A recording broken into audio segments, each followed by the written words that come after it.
what are you, the first-year coach? You've been here going into your 7th season. I don't know what to call you. You've been a head coach at 3 different times here, but this is your first year as the full-time head coach, Clay Helton. So what did you do from the moment we walked off the Holiday Bowl field to start really putting your stamp on this team so that they're now created going forward in your image and what you believe a football team should be? Yeah, well, I had a huge advantage, to be honest with you. 21-some new head coaches in the country, and, I had a head start because I've been here 6 years. Yeah. I know the kids. I've built relationships. I've built trust, new personnel, where it fit, what you needed in recruiting. The thing that I walked away from the season was I was proud of us for getting to the Pac-12 championship, but I understand the reality of not beating Stanford and what needed to happen to get back to that game, but 2, to win that game. I thought there had to be a physicality that was brought to the table, and then an understanding that championships are won by fundamentals, techniques, and assignments, that it's all about ball. It's not about the hype. It's not about the flash. It's not about talent. It's being able to do your assignments correctly with fundamentals and technique. You add talent to that, and you got a really good team. So that's what we've been focused on since that day we left the Holiday Bowl. Clay, when you got the job, everybody was in anticipation, and now you had the spring season to sort of put your stamp on the program, your stamp on this team. What will fans see differently? Not necessarily an overhaul of players. Of course, we know the same guys are coming back. But what would the stamp of Clay Helton look like on this team? Well, I hope it's a team that is, one, fundamentally sound, assignment sound, doesn't beat itself. I think especially early in this season when you look at the opponents that you're going to be playing, not only from game one but the entire season, we don't want to beat ourselves. We feel like we have talent to compete with anybody that we play this season. And, we don't want to make the critical errors from turnovers. We want to play good, clean football, disciplined football. And that's what I hope you see. Well, I'm sure that all starts with quarterback play, and obviously you had a big decision to make at that spot. Cody Kessler was really a fixture here for about half your time. You've had Matt Barkley and Cody Kessler, pretty much 2 quarterbacks during your time. Now you transition to Max Brown. That was the choice you made. What ultimately tipped it into his favor? Well, I've been doing it 21 years.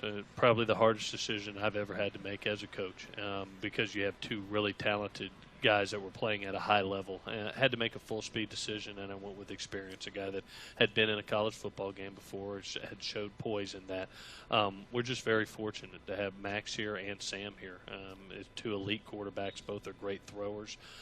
Each have their own little – Max has a pocket presence, and Sam has the ability to create and be an athlete also. So, you'll see both this year. You'll see Sam in some red zone and short yardage opportunities because of his athleticism.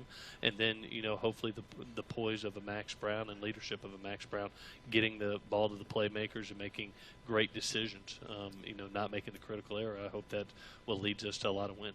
Clay, the thing that impressed me was you had to name a quarterback. We all get that. But it was how it was handled. I mean, everybody in this situation came out a winner in my eyes, right? You ended up having to pick a quarterback. You got it. Then, but you also with both guys, the way that the whole situation was handled and the way that they sort of took it as well, just sort of walk me through the process of a little bit of how that sort of went for them and how everybody, in my eyes, came out a winner at the end of the day, still feeling like they're a big part of this program. Yeah, they're 2 great kids. I mean, coming from great families, great programs, San Clemente High School, for Sam, Skyline High School, for Max, and 2 great families. And, they were raised the right way. And they took it perfectly. Max was happy but humble and hungry. Sam, being the competitor that he is, was disappointed. I expect that from a quarterback, but he understood, Coach, this is your decision. I'm going to do whatever you ask me to do. Whatever my role is, I'm going to do it to the best of my ability. I'm going to keep on competing every day, and I'm going to make your life a living heck, and that's what I want. That's usually makes a really good football team. So, the way both kids are friends, both kids are competitors, and both kids want to help this team win a championship. I'm just very thankful to be a part of it with them. Well, whoever the quarterback is, he will have the luxury of having a true number 1 target in Juju Smith-Schuster that I think anyone around the nation would covet in that sense. Then the rest, you have a huge wide receiver group. How did that sort itself out as you get into fall camp and you start really trying to identify the weapons in this offense and what you really have at your disposal going into game one? Yeah, we're deep at the skill positions right now. We had a vision of the future going into last recruiting period because we know we're going to lose a bunch of wideouts coming up this year. And so there's a lot of young talent out there. We're fortunate to have, a Darius Rogers, a Stephen Mitchell, a Juju Smith, some of the elder statements of Jalen Green, Isaac Whitney, DeQuan Hampton, and then some young talent behind, that hopefully they can grow up and they're not thrown into the fire right off the bat. They can help us on some special teams while they're growing into the receiver position. So that's where I see them. I see the skill being able to really help us in special teams from a depth standpoint and keep us fresh in games where Juju's not having to play 85 plays a game, where he's fresher come the fourth quarter in some close football games. Another position where you have a lot of depth is the offensive line. What status can you give us on Chad Wheeler right now, his availability, and then if he's not able to play or if he's limited, how do you make the adjustment at that left tackle spot? Does Banner move over or do you go with Chuma? Yeah, we've got a couple injuries that are going on, and I can go through them now. We've got Chad's got a foot. He hasn't really practiced in now 3.5 weeks, and so we're going to end up going with Chuma at the left tackle position to start off with. We're going to evaluate Chad through the week to see if he can progress into helping us with a couple series there. I think we're getting Marvell Tell back off a hamstring, which is going to be extremely valuable.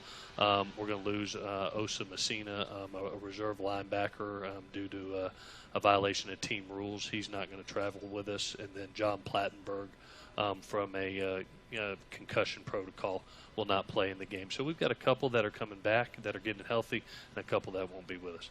You do still, as JJ said, have a lot of experience on that offensive line. When Chad comes back, you're looking at 2 seniors and 3 juniors potentially. Even a guy like Chuma has had experience. What does that group need to do to fulfill its potential? Because they really were the pick of the litter, a lot of those guys, when they came out. Yeah, all of a sudden you look, I remember a couple of years ago and you're sitting there calling plays and, you look up and it's Vianney and Toa. It was the baby line back then. 3 true freshmen. You're going, oh, my gosh, what's going on? But now they're old. Now you got some older veteran tackles. You got really 6 junior interior players, that anybody in the Pac-12 would love to have. A Damian Mama, a Chris Brown, a Nico Fala, a Toa, Lobendon, Jordan Simmons and Vianney. So you got a great opportunity to have some depth where hopefully we're fresh in the fourth quarter by being able to roll some of those guys. All right, when we come back, we're going to talk some defense. We're going to talk some Alabama. There is a game to talk about, what Trojan fans have been waiting for a long time. Let's get back into it when we come back on Trojans Live after this break. Time to talk a little defense here, and a familiar face comes home. We talked about that some in the spring in Clancy Pendergast, but I think there was some concern in the spring, a very young defensive line. You even sort of talked about it as a potential weakness. Starting to look a little different, though. As somebody who's used to coaching offense, the defense gave you a hard time through a lot of fall camp. What was Clancy able to do to really start building this defense? Yeah, we're a lot deeper from where we were in spring now to the fall training camp. The addition of Stevie, at the nose tackle position, Josh Fatu from junior college, moving Khalil Rogers over to provide depth, a Connor Murphy being added to that front. All of a sudden you look up and there's 5 or 6 new bodies there, and you're looking at it too deep. Still a little bit of youth, but the maturity of Stevie, Josh Fatu, and Khalil Rogers has really captured that room and allow a Rasheem Green to grow up, a Noah Jefferson to grow up before our eyes, a Malik Dorton to grow up. So it's really, the room has really become something that it went from very thin to, we're going through some bumps here, but we're expecting big things from him. We interviewed Stevie the other day. It was the first time I'd ever been on that practice field where one of the players said, happy wife, happy life. No question. And this is a different kind of character. 25, married with a child. I mean, it's really a unique character to bring into your locker room. Yeah, you're talking about a grown man and a guy that everyone, just stayed extremely soft and silent and just worked his tail off and gained instant respect with our kids. And he's done a tremendous job. It's good to have an older statesman in there, especially in the trenches. We've got it in the secondary linebacker, but in the trenches, he's really brought a dynamic that's going to help us. Yeah, well, one thing that you had was an issue or concern last year was we thought going into the year this time, we said, hey, the linebacker thing is going to be a problem, right? We had two freshmen. They were going to play. Port Augusta played a lot. Of course, Cam Smith played a lot. Now that they're back for their second year, how much more comfort do you have at that particular position, how that linebacker role is right now, not only with the talent but also with the depth? Yeah, there's really 4 linebackers that can be out there at one time, and you look at a Porter Gustin and Uchenna, and you look at Cam Smith and Michael Hutchings. Those are 4 really big guys that are really talented football players and have played a lot of ball, now. So, and backed up by some good kids too. But to have those 4 kids right there in Clancy's package is advantageous. They've got experience and they can set an edge. All right, you're listening to USC head coach Clay Helton. The Trojans take on #1 Alabama on Saturday, 5 o'clock here in the Pacific time zone. We'll be in the Central time zone kicking off at 7, and the game will be on ABC, so national for everyone to watch. And, obviously one of the storylines everyone's going to talk about is our old head coach, your old boss, Lane Kiffin, will be calling the plays on the Alabama side. And is it weird watching all that film and seeing so much familiarity, and how does it play into the game plan and the game, knowing each other so well? Yeah, I've watched the tape every night. You literally say, okay, he's been doing that for 12 years. It's still the same plays. But the one thing that Coach Kiffin, I think, has always done a great job of, no matter where he's at, he always finds a way to get his playmakers the ball. When he was here, it was Robert Woods with 116 catches and Marquise Lee with 118. Then he goes to Alabama, Amari Cooper, and this year it's Ridley. Yep. He's always found a way to get a dynamic wide out the ball, and then does a terrific job with the running backs, using a Derrick Henry last year for inside run game and Drake with outside run game. He's got that dynamic now with Scarborough as the big back inside and has some young talent that can get the ball on the edges. So he takes the strengths of each player and utilizes it. He's a brilliant offensive mind, and one of the reasons he's one of the better offensive coordinators in the country. Now that you've given up your offensive coordinator role to T. Martin, and he will be calling the plays on Saturday. I know the plays are the same, the playbook's the same, but if there's a contrast, what's the difference with T. Martin compared to yourself calling the plays? Who's more run heavy or who's more pass heavy? Is there a difference between your philosophies? Well, I tell you that I love T because we have the same philosophy of we talk about run the ball, stop the run, don't turn it over, play great special teams. That's the formula to win in the championship. We run the ball to set up the pass. We're a balanced offense, and he believes in that. The one dynamic I think that's a little bit of change is the new mixture of things that you're going to see.